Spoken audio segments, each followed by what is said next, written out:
that Godfather wasn't really the one you were going to go for there on that. If the Godfather wasn't the one you were going to go for on that one. So next up is Forrest Young. You ready, Forrest? Step on the magic circle when you're ready. Here's your magic wand. Please proceed. Give it up for Forrest.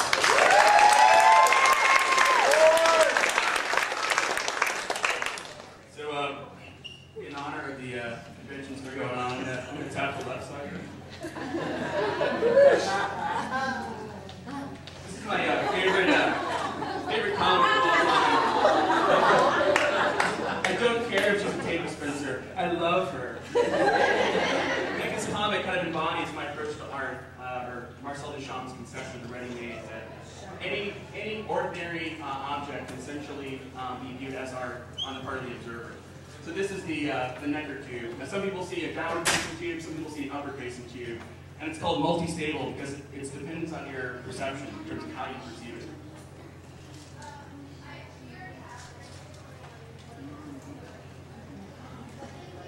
So a lot of my work deals with seeing systems, spaces, areas of intervention. This is in New Haven. I used to live in New Haven for 3 years while you couldn't people in the audience. So I saw this hand, which is the universal symbol of don't walk, apparently. And I actually chose to see it differently.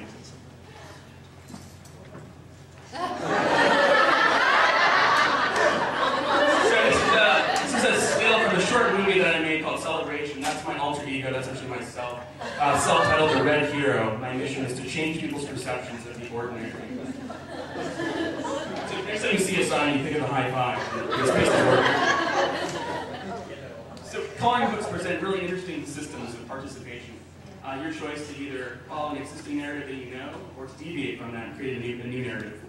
And I was surprised to know that Cinderella actually dates back to ancient Egypt as a first century Egyptian myth called Rapidus. Time to serve breakfast, so figure it out.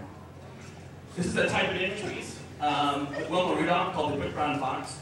A lot of people are familiar with typography. The Quick Brown Fox jumps over the lazy river. It's a pan-grid that has every single letter in the English alphabet.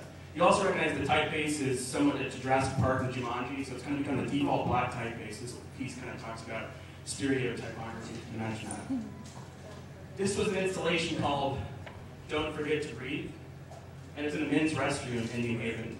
And these black squares are pieces of adhesive vinyl that I use to kind of interpret this tiling system as pixels. So you kind of see all these tiles in the bathroom as pixels, and you kind of imagine this physical wall as being kind of like a digital surface instead of an analog surface. So you kind of imagine well, what would I type on the wall if I could write? So here's a 2, and if you were courageous enough, you'd go to the final stall. So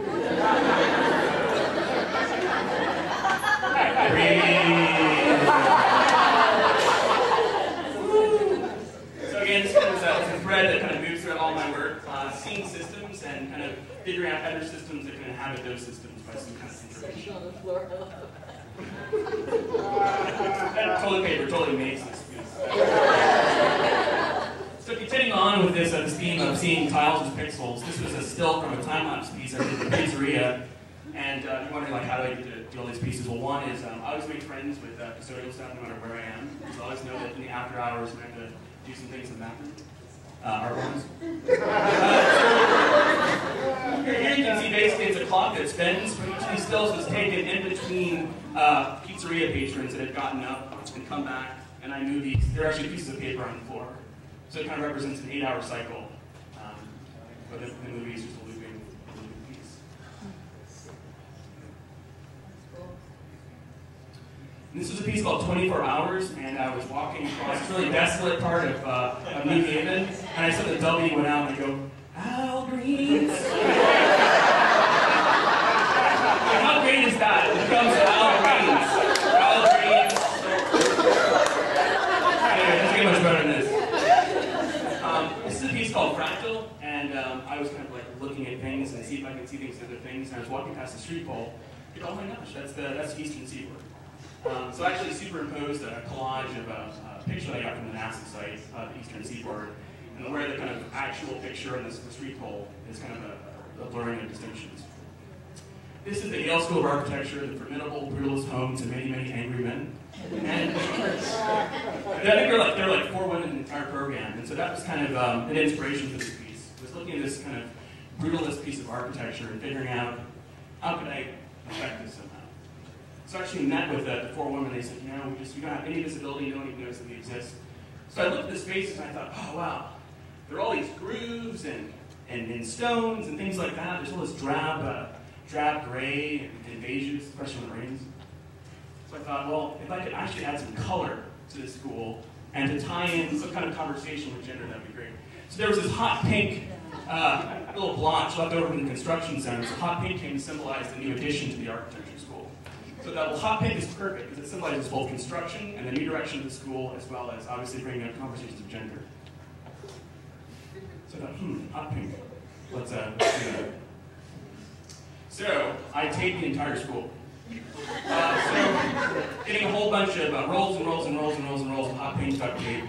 I taped every single recess space that I could physically do in the building. And the dean of the school actually passed me while I was finishing up, and he said, "What the hell are you doing with that red tape?" And I just kind of fainted like I was incapacitated, like, I don't know. So he bought that, someone bought that. So it's the elevator, the stairwell, there. And so everybody was just freaking out about what this hot pink was, and the women architecture, like, it's women architecture. It was so prominent that it was the featured homepage on the Yale School of Architecture, so they had the largest lecture and meeting, and it was awesome. They were totally grateful. So again, just installation using simple tools to kind of intervene in the local space.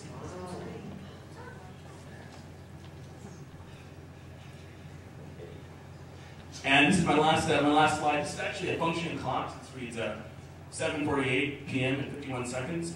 And this is a still of the clock in motion. I took video of a street crossing sign, reversed the footage, so the seconds counted up instead of down. And then the actual stills are controlled by a system clock, so you can load it as a widget. And so it just feeds off of that. Thank you very much.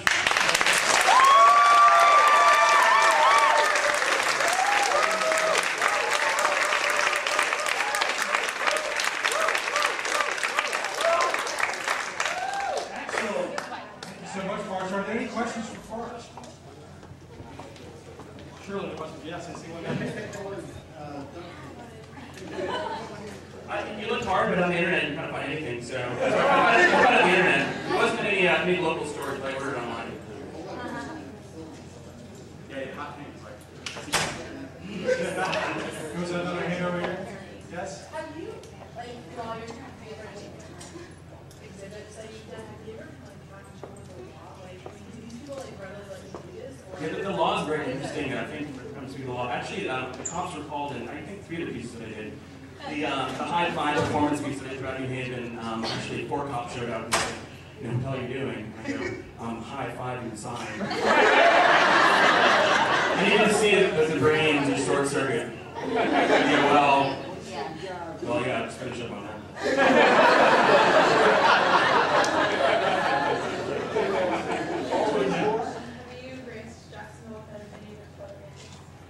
I had it's actually my first time to the city of Jacksonville, and so that was this huge turnout. So hopefully I can come back and see some of you guys. So. Soon. Bathrooms beware. We'll take one more. Did you actually go to Yale, or you just loitering? I was both loitering. I went to graduate school, the Yale School of Art. Awesome. All right. Good deal.